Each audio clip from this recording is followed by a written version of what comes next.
복음을 계속 설교하고 있습니다. 제가 지난 주일 요한복음을 시작하면서 여러분에게 숙제를 드렸죠. 요한복음을 30번 읽으시라고. 잘 읽고 계시죠? 30번 다 읽고 나시면 하나님이 여러분에게 엄청난 상을 주신다고 그랬습니다. 그 상은 각자가 좀 다를 수 있지만 사실은 그 상은 답이 나와 있어요. 어떤 상이냐면 요한복음 30번을 읽으면 그 속에 예수님이 계십니다. 그래서 예수님을 만날 수 있어요. 이거보다 더 큰 상이 어디 있습니까? 그래서 여러분 꼭 30번 아니더라도 한 번을 읽어도 예수님 만날 수 있어요. 그래서 30번을 읽으시면서 예수님을 발견하고 예수님 인격적으로 요한복음 속에서 만날 수 있는 은혜가 있기를 바랍니다. 자, 오늘 말씀의 주제는 빛에 대하여 증언하러 온 자. 다 같이 해볼까요? 시작. 빛에 대하여 증언하러 온 자. 빛에 대하여 증언하러 온 자. 대부분의 사람들은 이 자신을 매우 중요한 존재로 여깁니다. 그렇죠? 자존감이 높은 사람은 자기가 매우 중요한 존재로 그렇게 생각을 합니다. 이기심과 또 자존심과 자존감은 조금씩 의미가 달라요. 자존감은 자기를 너무 비하시키지 않고 하나님이 주신 인격체로 스스로를 여기는 겁니다. 자존감이죠. 이 사람은 자존감이 높아야 돼요. 너무 자기를 비하시키고 또 자존감이 낮다고 해서 또 겸손한 건 아닙니다. 그 대신 자존심은 뭐예요? 사실이 아닌데도 사실인 것 마냥 자기 주장을 고집하는 것이 자존심이에요. 또 이기주의도 마찬가지. 대부분의 사람들은 그렇게 자신을 매우 중요한 존재로 여깁니다. 그래서 자신의 의견이나 주장이 반영되지 않거나 받아들여지지 않으면 화를 냅니다. 그래서 자존감이 높다거나 자존심이 강하거나 이기주의적인 사람은 자기 의견이 반영되지 않으면 그것이 옳든 그르든 화를 내고 판을 깨버립니다. 무산시키고. 그래서 사실은 우리가 사회생활을 하면서 사람과의 관계 속에서 살아가면서 이것을 잘 조정할 줄 알아야 합니다. 자존심을, 또 이기주의, 그리고 자존감, 이런 것들을 잘 조절하면서 살아가야 합니다. 그 조절한다는 게 쉽지 않은데 조절할 수 있는 기준이 어디 있느냐? 성경에 있어요. 그리고 그 기준이 바로 예수 그리스도이심을 믿습니다. 자, 그런데 여기 오직 자신의 삶을 희생시키면서 예수님을 미리 소개하기 위해서 태어난 사람, 그게 오늘 본문에 바로 세례 요한입니다. 주님을 준비하는 그의 외침을 한번 보겠습니다. 마가복음 1장 7절. 그는 예수님을 준비하면서 이렇게 외쳤습니다. 시작. 그가 전파하여 이르되 나보다 능력이 많으신 이가 내 뒤에 오시나니 나는 굽혀 그의 신발끈을 풀기도 감당하지 못하겠노라. 이 세례 요한의 관심은 오직 예수 그리스도 뿐이었습니다. 세례 요한은 예수님을 보고 보라, 세상 죄를 지고 가는 하나님의 어린 양이로다. 오직 세례 요한은 예수님에게 온통 관심이 있었습니다. 그리고 그는 야성을 가지고 광야에서 메뚜기와 석청을 먹고 낙타털로 만든 옷을 입고 바위 틈에서 잠을 자면서 예수 그리스도를 외쳤습니다. 그의 머릿속에는 온통 예수님으로 가득 차 있었어요. 그리고 그는 불의에 맞서서 목숨을 내놓으면서까지도 타협하지 않고 그는 결국 헤롯 왕에게 목이 잘려서 은쟁반에 놓여 제물로 바쳐지면서 비극적인 삶을 마감해야 했습니다. 자, 제가 거듭 말씀드리지만 요한복음의 주제는 예수 그리스도입니다. 예수님은 하나님의 아들이시다. 이것을 모든 사람에게 알게 하고 모든 사람들이 예수 믿고 영생을 얻게 하려는 것이다. 요한복음 자체를 기록한 사람은 사도 요한입니다. 자, 이름은 같지만 예수님에게 세례를 베풀고 다른 성도들에게 세례를 베푼 세례 요한과 또 요한복음을 기록한 사도 요한 이름이 같아요. 존이라고 하는, 요한이라고 하는 이름은 같지만 구분하기 위해서 그렇게 세례 요한이다, 사도 요한이다 이렇게 말합니다. 자, 사도 요한이 요한복음을 기록한 목적을 지난 시간도 말씀드렸지만 요한복음 20장 31절에서 이렇게 기록하고 있어요. 같이 읽어보겠습니다. 시작. 오직 이것을 기록함은 너희로 예수께서 하나님의 아들 그리스도이심을 믿게 하려 하며 또 너희로 믿고 그 이름을 힘입어 생명을 얻게 하려 함이니라. 제가 서두에 말씀드린 것처럼 요한복음을 30번 읽든 100번 읽어 한 번 읽든 이 요한복음을 읽어야 할 목적이 바로 여기 있습니다. 예수 그리스도가 하나님의 아들이심을 읽는 사람들이 모두가 믿고 알고 그리고 그를 믿어 생명을 얻고 구원을 얻게 함이라고 그랬습니다. 그러니까 요한복음을 읽으면 그 목적이 달성이 돼야 돼요. 그래서 태초부터 계신 말씀이고 생명이고 사람의 빛이라고 사도 요한은 예수님을 소개했습니다. 그런데 이렇게 소개한 사람이 바로 요한복음을 기록한 사도 요한이면서 똑같은 이름을 가진 요한이지만 그러나 다른 사람, 많은 사람에게 특히 예수님에게 세례를 베푼 세례 요한이 바로 오늘 본문에 나오는 주인공입니다. 그는 오직 예수님만을 위한 삶을 산 사람이에요. 그러면 그가 과연 누구이냐? 이미 답은 나와 있습니다. 사도 요한이나 세례 요한이나 두 사람 모두 예수님을 위한 일생을 산 사람들이에요. 자, 먼저 6절 말씀을 보십시오. 6절, 오늘 본문 6절 시작. 하나님께로부터 보내심을 받은 사람이 있으니 그의 이름은 요한이라. 하나님께로부터 보내심을 받았다 그랬어요. 하나님께로 보내심을 받았다는 말은 곧 하나님의 사람이다. 그런 뜻이에요. 자, 거듭 또 얘기하지만 제가 강진 아름다운 교회에 담임 목사로 온다는 것은 저로서는 상상할 수 없었던 일이에요. 그 과정이 쭉 있었지만 지금 다시 생각해 보면 철저하게 하나님이 개입하시고 그리고 저를 이곳으로 인도하셨습니다. 저는 그렇게 확신합니다. 여러분, 개인의 삶도 마찬가지예요. 하나님을 믿는 그 순간부터 우리의 생각 속에, 여러분의 생각 속에는 내가 지금 여기까지 온 모든 삶은 하나님의 인도하심이었다. 왜? 하나님 우리를 창조하셨고 내가 이 땅에 태어난 그런 존재 이유와 목적을 하나님이 가지시고 보내셨다. 이게 하나님과 연관시켜서 생각하면 모두가 다 하나님의 인도하심이요, 개입하심이요, 뜻하심이었다. 그렇게 믿으십니까? 아멘이 졸고 계신가요? 그렇게 믿으십니까?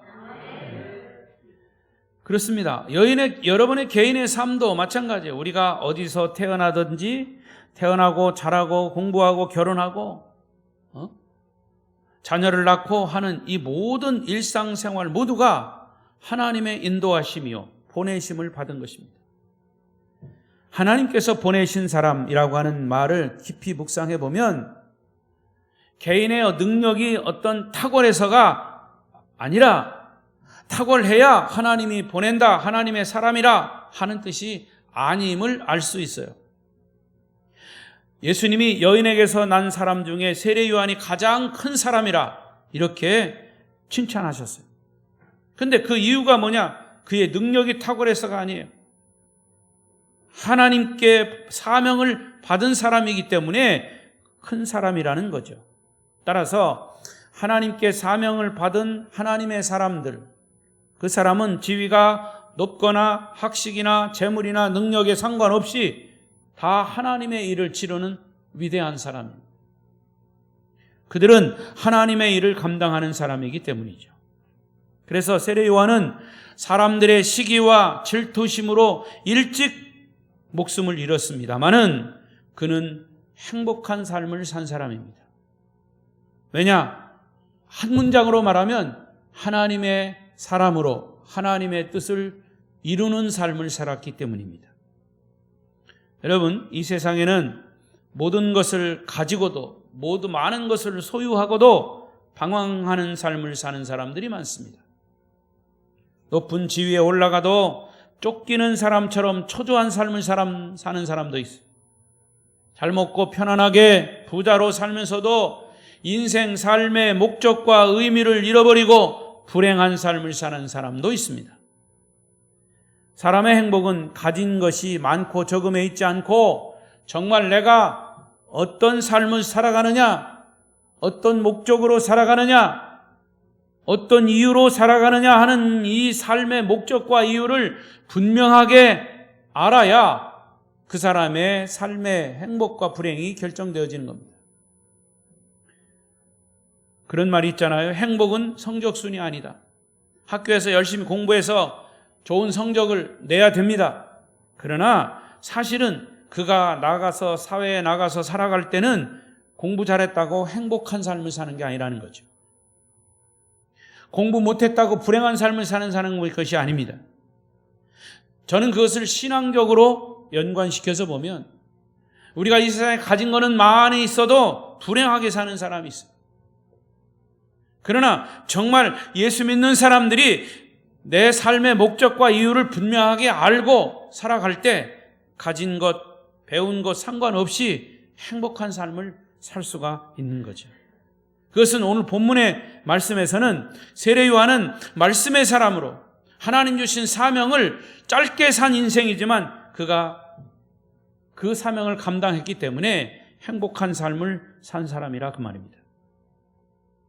여러분들은 하나님이 주신 사명을 알고 사명에 따라 사는 것이 행복한 삶을 사는 것임을 깨닫게 되시기를 바랍니다. 세례 요한은 말씀의 사람이었어요. 얼마나 그의 설교가 탁월했던지 요단 들판으로 몰려드는 인파가 세례 요한의 설교를 듣고자 몰려드는 인파가 끊이지 않았습니다. 뛰어난 설교가였습니다. 그러나 세례 요한 본인은 주인공이 아닌 것을 스스로 알고 있었습니다. 그는 단지 빛에 대하여 증언하러 온 자라 이렇게 성경은 말하고 있습니다. 본인도 그렇게 알고 있었어요. 사람들이 그에게 몰려든 것은 오직 그의 살아있는 하나님의 말씀을 듣기 위함이었죠. 여러분, 믿음은 어디서 난다고 그랬습니까? 하나님의 말씀에서, 말씀을 들음에서 난다고 그랬어요. 자, 보십시다. 로마서 10장 17절. 이런 말씀을 외워야 됩니다. 그러므로 믿음은 들음에서 나며 들음은 그리스도의 말씀으로 말미암았느니라. 일부러 내가 주지 않았어요. 여러분 다 외우라. 로마서 10장 17절. 시작. 믿음은 들음에서 나며 들음은 그리스도의 말씀으로 말미암았느니라. 그러니까 믿음은 말씀을 들어야 난다 그 말이에요. 로마서 10장 17절. 그러니까 성경이 올바로 해석된 말씀을 자주 듣고 읽고 묵상하고 때론 로마서 10장 17절처럼 외우고 그래서 살아있는 말씀으로 여러분의 마음에 닿고 깨달아져야 믿음이 생기는 겁니다. 이런 것은 교육만으로 되지 않아요. 그야말로 성령을 통해서 말씀이 진리로 믿어져야 합니다. 성령께서 우리 안에 말씀을 넣어주시고 들려주시고 감동하셔야 그 말씀이 들리고 믿어지는 겁니다. 여러분 수십 년 예수 믿어도요 말씀이 잘 들려지지 않는 사람이 있는가 하면 믿음의 연조가 짧아도 말씀이 잘 들려지는 사람이 있어요. 이렇게 말씀이 잘 들려질 때 정신이 버떡버떡 나요. 그래서 여기서 제가 여러분 보면 누가 말씀을 잘 듣고 있다. 저 사람은 지금 딴 생각하고 있구나 하는 걸 다 알고 있어요. 여러분들이 제가 누구누구다 지적하면 시험 들까 봐 얘기를 안 할 뿐이에요. 그리고 오직 그를 위해서 나는 기도할 뿐이에요. 여러분, 성령께서 말씀을 들을 때 여러분에게 들려지시는 은혜가 있기를 바랍니다. 우리가 살아계신 하나님의 말씀이 거울이 되면 그 말씀 앞에 우리가 서면 우리의 모든 정신, 영혼까지 그 말씀 속에 다 드러나 있어요. 우리가 거울 앞에 서면 우리의 겉모습이 보이듯이 말씀 앞에 서면 우리의 마음 속까지 다 드러나게 돼 있어요. 세례 요한이 그토록 많은 사람들을 회개시켰고 놀라운 말씀을 증거했지만 그 역시 빛은 아니었습니다. 단순히 빛에 대하여 증언하는 자였습니다. 빛과 빛에 대하여 증언하는 것은 달라져요. 모든 사람들이 요한의 말씀을 듣고 자기의 죄를 회개했습니다. 그 당시에 이 요한의 인기를 보면 예수님보다 훨씬 더 유명한 사람이고 주목받는 사람이었어요. 그리고 요한의 제자들도 많았습니다. 그런데 8절 다시 보겠습니다. 8절 시작. 그는 이 빛이 아니요 이 빛에 대하여 증언하러 온 자다. 이 세례 요한은 말씀 자체도 아니고 빛 자체도 아니고 다른 사람에게 생명을 줄 수 있는 사람도 아니었습니다. 오직 빛이신 예수님을 믿게 하기 위하여 빛에 대하여 증언하러 온 대언자일 뿐입니다. 세례 요한은 대단한 능력의 소유자였습니다. 그가 전하는 말씀의 능력은 사실 엄청난 거였어요. 예수님이 오시기 전까지 그를 잘 모르는 사람은 예수님이 이 세례 요한이 예수님인 줄로 착각할 정도였어요. 그래서 세례 요한 제자들도 예수님이 왔을 때 세례 요한에게 물었어요. 선생님, 우리가 저 예수님에게 가야 합니까? 그렇게 물었어요. 그러니까 그의 제자들조차도 세례 요한의 능력을 알고 있었다는 거죠. 만약에 요한이 명예욕이나 어떤 권력욕을 가졌다면 얼마든지 예수님 행세를 할 수도 있습니다. 여러분, 이 이단 교주들이 왜 그렇게 자기가 대단한 것처럼 제2의 예수인 것처럼 행세하는 줄 아십니까? 그들의 명예욕 때문입니다. 영적인 권력욕 때문입니다. 과거에 이 은사를 받은 사람들, 특히 병 고치는 치유의 은사를 받은 사람들이 그런 행세를 많이 했어요. 어떤 여러분들이 이름만 대면 잘하는 권사님, 이제 고인이 되었지만 그런 권사님도 치유의 은사를 받아가지고 처음에는 정말 하나님의 역사를 막 나타냈어요. 근데 나중에는 이게 계속 그런 역사가 나타나다 보니까 자기가 예수인 양, 자기가 하나님 양, 자기가 대단한 거냐. 그리고 나중에는 물욕이 생기니까 돈 받고 안수해주고 병 고친다고. 그런 사람들은 다 마지막이 안 좋아요. 끝이 안 좋아요. 끝이 안 좋아서 이단이에요. 여러분, 이 세례 요한이 왜 위대하냐? 그는 능력이 많았지만 그가 주인공이 아님을 알았어요. 그는 얼마든지 예수님 행세를 할 수 있었어요. 하지만 그는 예수님을 증거하기 위해서 먼저 보냄을 받은 어떤 대언자, 신하에 불과하다는 것을 아는 사람이에요. 자기의 사명을 철저히 준수한 사람이에요. 주인과 종의 사명이 무엇인지 분별할 줄 아는 사람이었다는 거죠. 그래서 세례 요한은 예수님을 소개할 때 아까 마가복음에서도 말씀드렸지만 요한복음 1장 27절을 보세요. 똑같이 시작. 곧 내 뒤에 오시는 그이라. 나는 그의 신발끈을 풀기도 감당하지 못하겠노라 하더라. 자기는 주인공이 아니라는 거죠. 예수님이 오셔야 주인공이다 그 말이에요. 그만큼 자기의 정체성과 자기의 분수를 아는 자입니다.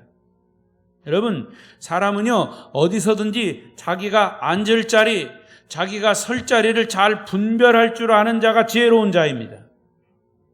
세례 요한은 감히 예수님과 비교될 수 없는 자였어요.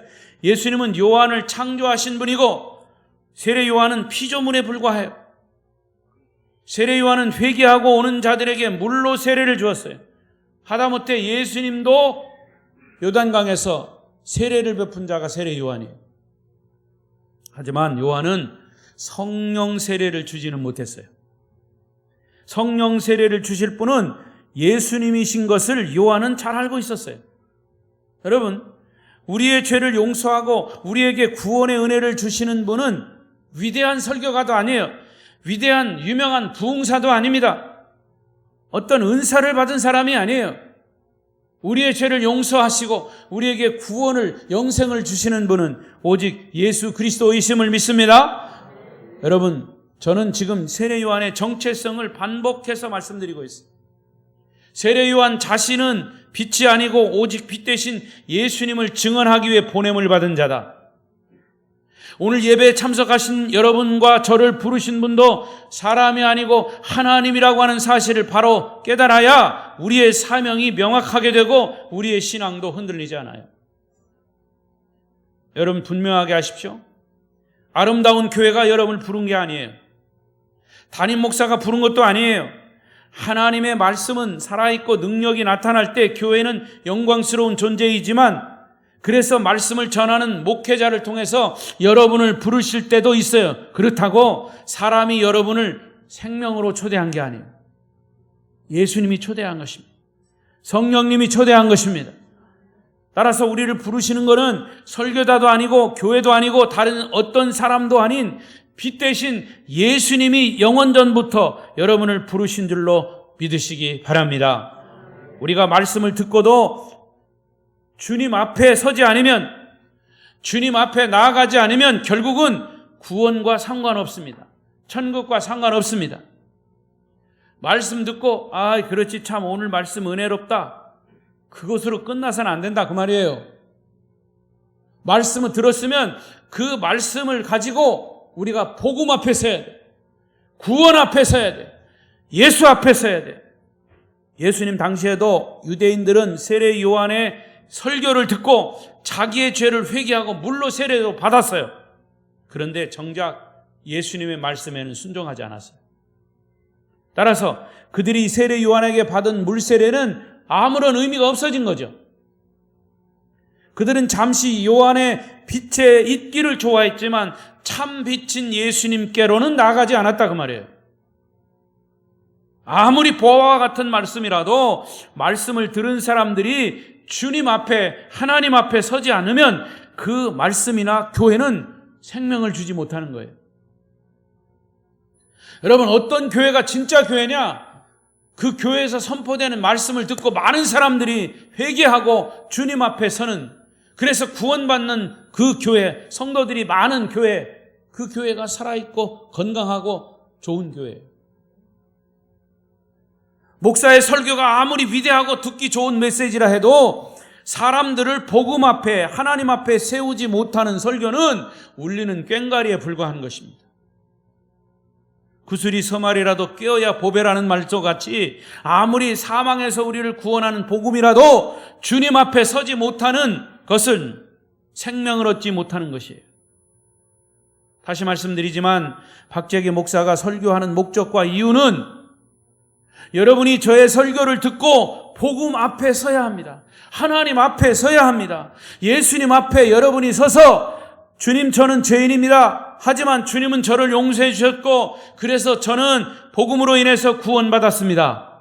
라고 하는 고백이 우리 성도들에게 있어질 때 저는 설교자의 사명을 다한 겁니다. 훗날 제가 목회를 마치고 이 교회를 떠나가더라도 여러분의 마음속에는 구세주 예수 그리스도만 남아있다면 저는 성공한 목회자로 기억될 것입니다. 아멘 안 해도 괜찮아요. 나는 제 사명을 다하면 되니까. 이런 사명이 바로 세례 요한의 사명이었습니다. 더 나아가서 여러분들의 사명이어야 합니다. 세례 요한이 태어난 목적은 사람들에게 빛 대신 예수를 믿게 하고 예수를 소개하는 것이었어요. 여러분이 이미 빛 대신 예수 그리스도를 영접하고 구원받아 하나님의 자녀가 되었다면 이제 세례 요한의 역할이 바로 여러분의 역할이에요. 그리고 교회의 역할입니다. 여러분, 빛이라고 하는 것은 더 이상 설명할 필요가 없는 거예요. 빛은 그냥 빛인 거예요. 사실 예수님은 세례 요한의 증언이 필요 없었어요. 그냥 빛으로 오시면 어둠은 다 없어지는 거죠. 예수님 자신만으로도 충분한 빛이셨는데 그야말로 너무나 찬란한 빛, 태양보다도 더 밝은 빛이셨어요. 그러나 사람들은 그 빛이 왔는데도, 빛이 비춰졌는데도 깨닫지 못했다 그랬어요. 보세요. 1장 5절입니다. 1장 5절. 요한복음 1장 5절. 없어요?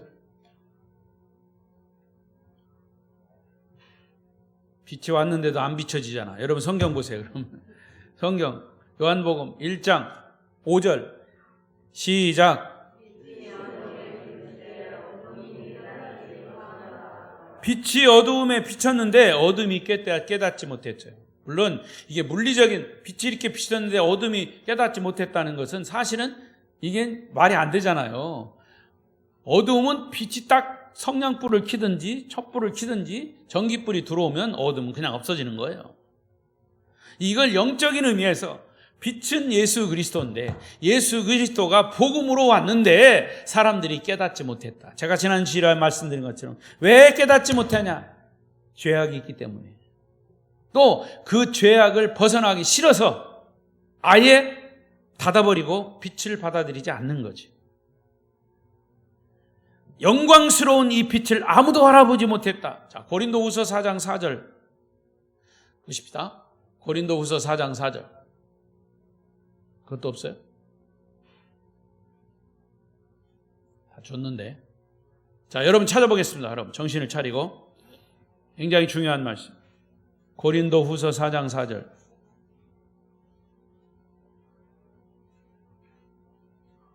예. 제가 안 알려줬네요. 고린도후서 4장 4절.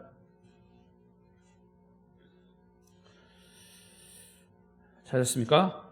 고린도후서 4장 4절은 289쪽 페이지 신약성경 289쪽 4장 4절 읽겠습니다. 시작. 그 중에 이 세상의 신이 믿지 아니하는 자들의 마음을 혼미하게 하여 그리스도의 영광의 복음의 광채가 비치지 못하게 함이니 그리스도는 하나님의 형상이니라. 거기 보니까 이 세상의 신이 믿지 아니하는 자들의 마음을 어떻게 했다고 그랬어요? 혼미하게 하여 그리스도의 영광의 복음의 광채가 비치지 못하게 했다. 왜 이런 일이 일어났습니까? 인간의 마음에 죄 때문에 그래요. 완악함. 인간의 완악함은 이 빛을 인정하지 않습니다. 아무리 복음이 전해져도 사람들은 관심 없어요. 그래서 세례 요한이 먼저 하나님의 보냄을 받고 능력의 말씀으로 사람들로 하여금 예수를 알아보게 했던 거죠. 이런 과정이 필요한 겁니다. 인간은 인격적인 존재이기 때문에 지정의를 가지고 있어요. 그래서 아무리 문을 두드리고 깨우고 선물을 갖다 주고 기도를 하고 해도 사람들의 마음이 안 열려요. 이 좋은 보화를, 이 복음의 보화를 가지고 있는데도 이걸 좀 전해주고 싶은데도 사람들이 이걸 깨닫지 못한다. 그래서 세례 요한이 와서 예수님을 미리 얘기하고 그 세례 요한의 사명이 저와 여러분 이 교회의 사명이라는 것을 이 말씀을 통해서 알려주시기 위함입니다. 인간의 교만과 죄악이 사탄의 어두움의 세력, 이 빛이신 예수님의 영광을 못 보게 방해했다는 거지. 때문에 세례 요한의 증언이 필요했던 거죠. 여러분의 영적 눈과 귀가 열려서 먼저 주님의 영광을 볼 수 있기를 축복합니다. 그리고 그것을 이제 알지 못하고 깨닫지 못하는 우리의 이웃에게 전해야 할 사명이 교회의 사명, 세례요한의 사명이 교회의 사명이다. 시작. 세례요한의 사명이 나의 사명이다. 이제 말씀을 맺겠습니다. 사실은요, 오늘날도 자기 스스로 빛 대신 예수님을 알고 찾아오는 사람은 거의 없어요. 물론 가끔가다 있죠. 어디 예수나 믿어볼까? 교회나 다녀볼까? 하고 자기 발로 교회 오는 사람이 있어요. 근데 정말 예수가 빛이라고 하는 사실을 알고 그걸 스스로 깨닫고 온 사람은 거의 없어요. 왜? 인간은 죄로 덮여있기 때문에. 사단이 아까 봤죠? 네? 그 미신, 그런 세상 알지 못하는 신이 우리를 다 눈과 귀를 막아버려서 예수가 빛이신 것을 몰라요. 교만한 인간들은 이 빛을 알지 못합니다. 믿지도 않습니다. 그래서 오늘도 이 빛에 대한 증언이 필요하다는 거죠. 가만 놔두면 한 명도 찾아오지 않아요. 사탄과 어둠의 세력들은 사람들을 주님께 나오지 못하도록 강력하게 막아요. 아예 빛을 차단하기 위해서 사람들이 좋아하는 세상의 것들로 눈과 귀를 막아버려요. 그래서 사람들이 전도하게 되면 나 바쁘다고, 할 일이 많다. 근데 할 일 많은 사람들, 바쁜 사람들 들여다보면 사실은 중요하지도 않아요. 자기 취미로, 친구로, 다른 일로. 그러니까 아무리 복음을 외쳐도 그들에게는 구원의 소리로 들려지지 않습니다. 구약시대에는 이 빛에 대하여 증언하는 사람이 선지자로 딱 지정되어 있었죠. 그러나 지금 신약시대는 누구든지 빛에 대하여 증언할 수 있다 그랬어요. 그래서 요엘 선지자가 이렇게 얘기했습니다. 요엘서 2장 28절, 29절, 32절까지 시작. 그 후에 내가 내 영을 만민에게 부어주리니 너희 자녀들이 장래의 일을 말할 것이며 너희 늙은이는 꿈을 꾸며 너희 젊은이는 이상을 볼 것이며 그때 내가 또 내 영을 남종과 여종에게 부어줄 것이며 그때 내가 이적을 하늘과 땅에 베풀리니 곧 피와 불과 연기 기둥이라. 여호와의 크고 두려운 날이 이르기 전에 해가 어두워지고 달이 핏빛같이 변하려니와 누구든지 여호와의 이름을 부르는 자는 구원을 얻으리라. 이는 나 여호와의 말대로 시온산과 예루살렘에 피할 자가 있을 것이며 남은 자 중에 나 여호와의 부름을 받을 자가 있을 것임이니라. 할렐루야. 요엘 선지자가 이 사실을 알고 이제 신약 그 후에 그랬어요. 그 후에 이 신약 시대에는 모든 남종과 여종들이 성령을 받고 세례 요한처럼 이 예수에 대해서 말할 것이다. 이 말세에는 이방인까지도 능히 이 빛에 대하여 증언할 수 있다고 말씀하신 거예요. 그래서 누구든지 성령이 함께하는 자는 하나님께 보냄을 받은 자들이며 그들의 증언을 통해서 주님과 인격적인 만남을 갖게 되는 것입니다. 오늘 말씀의 결론이 바로 그거예요. 세례 요한의 사명은 저와 여러분의 사명, 아름다운 교회 사명임을 깨닫게 되시기를 바랍니다. 우리의 사명은 먼저 믿은 저와 여러분이 하나님의 말씀을 듣고 복음의 거울 앞에 서는 것이고 그리고 믿지 않는 사람들에게 복음을 전해서 그들도 복음 앞에 서도록 하는 것이 교회의 사명입니다. 다시 한번 따라하겠습니다. 세례 요한의 사명이 우리의 사명입니다. 세례 요한의 사명이 나의 사명입니다. 기도하겠습니다.